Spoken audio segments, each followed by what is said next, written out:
थोड़ा भेद छिपा के क्या कहती है सखिया। राम जी बैठे, राम जी की तरफ देखकर मुस्कुराती हुई एक सखी कहती है, अरे सुंदर रूप कहाँ से तुम आयो, सुंदर रूप कहाँ से तुम आयो, अरे कहाँ गई थी तोर महातारी हो, सीताराम से बनी, अरे कहाँ गई थी तोर महातारी हो, सीताराम से बनी।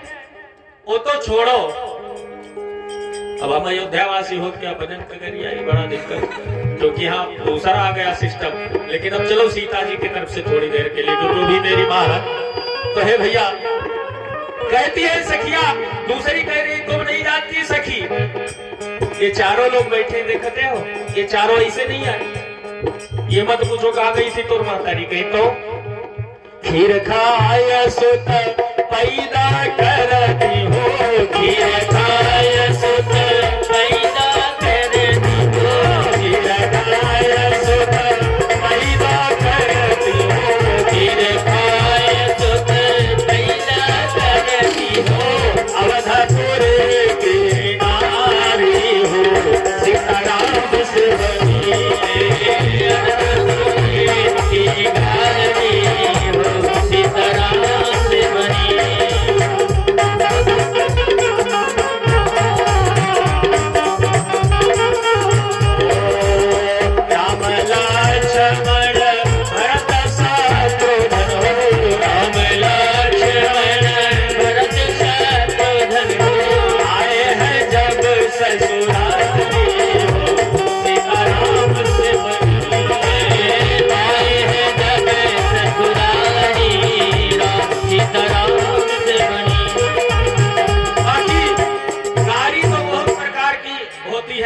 माताएं भाई दूसरे हिसाब से गाती है विवाह में, उनका अलग स्टाइल होता है, क्योंकि वो माहौल ही ऐसा होता है।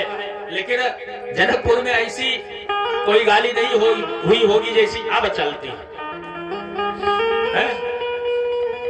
चलो ठीक है, यहाँ तक कि जनक जी को कह डाला तो वो ठीक है कि पर जनक जी धोतिया मैल हो जाए जीवा, चलो ठीक है बात। लेकिन बहुत कुछ ऐसी चीजें आ जाती है, क्योंकि राम का नाम जिसमें ना जुड़ा हो तो मजा नहीं आता है। तो इस तरह गारी गान हो रहा है और बहुत प्रकार से जो है भांति भांति के व्यंजन बने हुए उसे ग्रहण किया गया प्रेम से। सभी धीरे धीरे भोजन कर रहे हैं महाराज और मुस्कुरा रहे। जनक जी को भी जो है देख रहे, जनक जी अपने हाथ से परस रहे हैं, अपने हाथ से ही परस रहे हैं। गौर कर इतनी प्रीति है जबकि इतने सेवक हैं, फिर भी खाना खा लिया हमरे नए रिश्तेदार, खाना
इस तरह से महाराज जनक के दरबार में व्यवहार तो बहुत भांति से हुआ। उसके बाद सबको मुंह धुलाकर आचमन करवाया और पानी खिलाया और फिर सभी जनवासे में जाकर प्रेम से आराम करने लगे।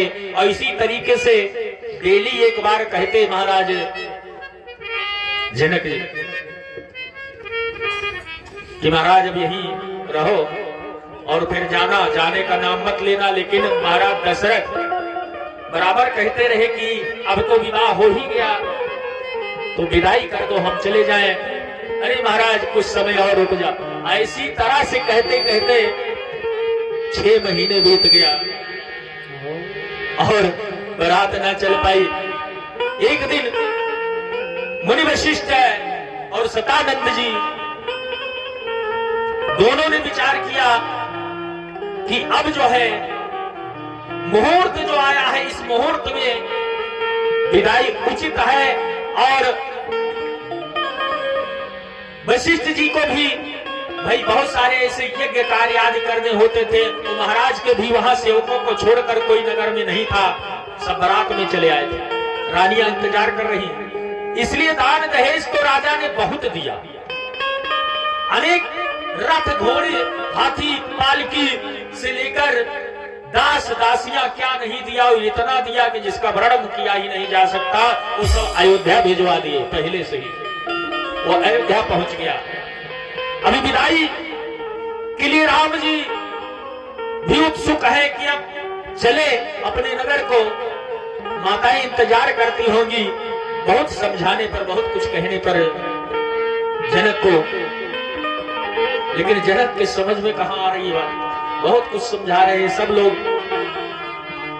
राम जी भी कहते हैं ससुर जी अब चलना चाहिए, कहते नहीं रुको, इतना स्नेह है, क्योंकि प्रेम तो प्रेम होता है भक्तों, क्योंकि प्रेम ही ऐसी चीज है जो भगवान को अपने बस में रखता है। राम ही केवल प्रेम प्यारा और जान लियो जो जानन हारा। भगवान प्रेम के वशीभूत हैं, बाकी कोई जुगाड़ नहीं। लेकिन हुआ क्या कि जो है काफी समय बीत गया है। वशिष्ठ जी ने कहा महाराज जनक मैं मानता हूं आपका स्नेह अधिक है, लेकिन फिर भी अब जो समय है इस समय में विदा कर देना चाहिए आपको। इसलिए यही उचित है, क्योंकि आपने जो पहुनाई की, जो व्यवस्था की, जो प्रेम दिया, उसका वर्णन तो कोई कर ही नहीं सकता। अनेक प्रकार से सेवकाई आपने करी है, अनेक प्रकार से आपने हम सबको सुख दिया है, लेकिन अब हम सोच रहे हैं कि अब हम सभी चले और अब ना मत करना। बहुत समझाने पर तब जाके कहीं विदा करने को तैयार होते हैं। और चारों जो है भाई दूल्हे घर पर आते हैं विदा कराने के लिए, और भाई न सहित उबटिया नमाए और छरस असनयति हे तजवा। जब भाई सहित भगवान आते हैं तो विदा कराने के लिए तो उन्हें फिर से छरस व्यंजनों से युक्त पदार्थ खिलाकर माताएं बैठ जाती हैं और उनके पास में उनके रूप माधुरी का पान करने लगती हैं। लेकिन संयोग देखिए, भगवान ने धीरे से कहा कि मैं विदा कराने के लिए आया हूं, अब सीता जी को विदा करो। हे मैया, अब हम घर चलना चाहते हैं। सबसे कठिन समय वही होता है विदाई का। माताएं बच्चियां पलती बढ़ती तो हैं अपने घर में, खेलती अपने आंगन में है, लेकिन लास्ट में एक पल में ही पराई हो जाती है। और मां का हृदय जैसा किसी का हृदय हो ही नहीं सकता भक्तों। जो दूध पिलाकर पाला हो 9 महीने पेट में रखकर, उसका दर्द वही जानती है, दूसरा कौन जाने। फिर भी आजकल बच्चे उस दर्द को ना समझे तो उनसे बड़ा पापी कौन हो सकता है? और जितना शिक्षित होते जा रहे हैं लोग, उतना ही संस्कार विहीन होते जा रहे हैं। एक तरफ से भले बढ़ रहे हो, दूसरी तरफ से घट रहे हैं। अनाथालय क्यों खुला है, वृद्धाश्रम क्यों खुला है? निकम्मे बच्चों के कारण। नहीं क्या हो सकता थी इनकी? है माँ बाप की सेवा घर पे भी तो हो सकती थी, माता पिता की सेवा घर पे भी तो हो सकती थी, इसकी क्या आवश्यकता थी? लेकिन नहीं। भक्तों, माता बिन आदर कौन करे और बरखा बिन सागर कौन भरे? तो इसलिए मां से कोई उद्धार नहीं है कभी। माताएं पुत्री की विदाई सुनकर ही दुखी हो जाती है और गोद में लेकर समझाने लगती हैं कि स्त्रियों को विधाता ने रचा ही क्यों, जब इन्हें पराधीन ही कर देना था। अरे कति विधि सृजे नारी जग माही, पराधीन सुख सपना हुना, पराधीन